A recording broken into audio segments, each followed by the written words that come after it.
Hey folks, how's it going? This is Mike. Welcome back to my channel. I'm here to do a tag video. I was tagged by one of my YouTube friends about 12 days ago, Stephen Tony, for the Tvnash channel. I'll put a link to his channel below to the video that he made for the tag. Sorry it took me so long to get to this, Stephen, but I'm very lazy and I'll do it now. This is a very simple tag. He just wants people to show their favorite films from Hammer Studios that are not part of the very famous franchises of Dracula, Frankenstein, The Mummy, vampire movies. Just something that standalone films that have nothing to do with those particular series. So good idea, and that's something that's very easy to do because there were so many good Hammer films. He mentioned two films that I absolutely love, and I couldn't leave these out, so I'll just talk about two films that he did, and one of them is The Devil Rides Out, starring Christopher Lee, which I only saw just recently. I'd heard about this film for years, always very curious, and finally got a copy of it from Screen Factory, and I loved it, man. I was really surprised, and Christopher Lee plays a good part in this one. He's a good guy, and which is refreshing. And another one that I loved, just saw about a year or so ago, Dr. Jekyll and Sister Hyde, starring Martine Beswick and who's the guy? Ralph Bates. The best absolute ever take on the Jekyll and Hyde story. And this is my number one film from of any adaptation from that story. It's just crazy with the way they do this. It opens up so many doors of perception in the story. And Martine Beswick is just incredible. One of the best things about this release is an extended interview with Martine Beswick, and she's delightful. Such a beautiful lady, very intelligent and wonderful to listen to. So, absolutely two of my favorite Hammer films. And I have several, well, three or four of the Hammer films compilations, right? And some of these have the same films, unfortunately. But two of my favorite films from Hammer Studios.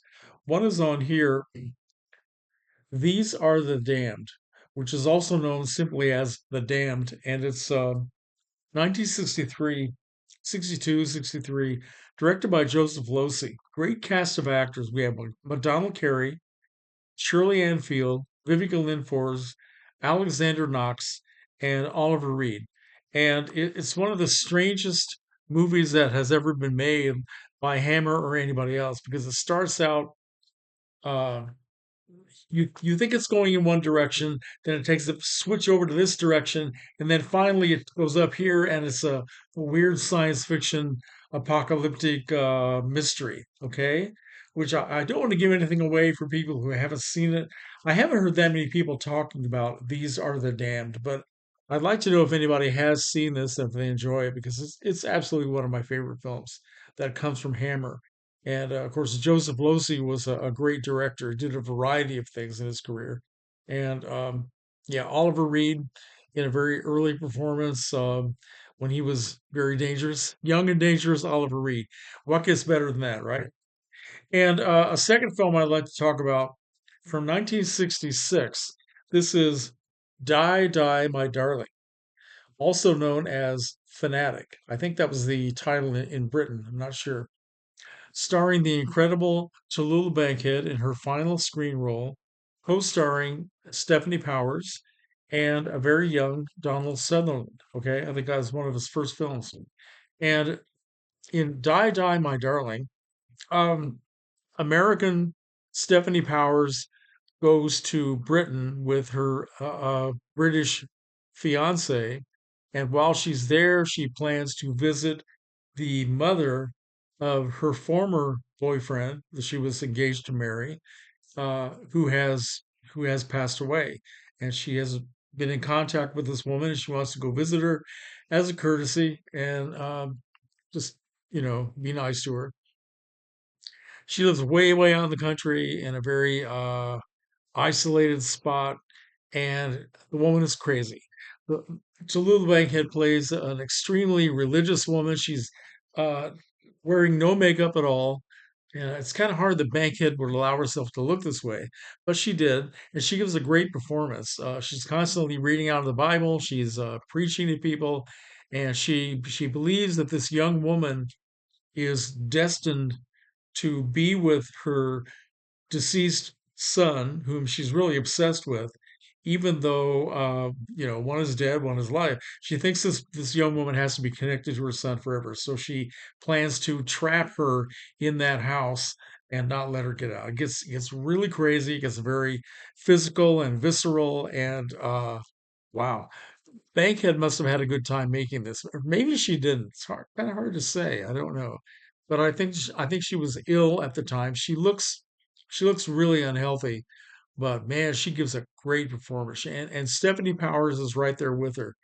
There's a lot of physical stuff they have to do. They're always falling and fighting, and it gets really crazy. It's one of those Hammer films that pushes the envelope quite a bit. So yeah, I like it very much. So anyway, I guess those are the only films I'm going to talk about. Um, I need to see more Hammer films. There are a lot of the franchise films that I still haven't seen yet, so I need to keep exploring. But anyway, those are some of my favorite non-franchise Hammer films. And Stephen Tony, thank you very much for tagging me. And I hope people will visit Stephen's channel. And I would like to hear everyone's comments, what you think about the films that I chose. And in case I don't see you before Halloween, happy All Hallows. Have a great time. Don't do anything scary. Well, maybe you should.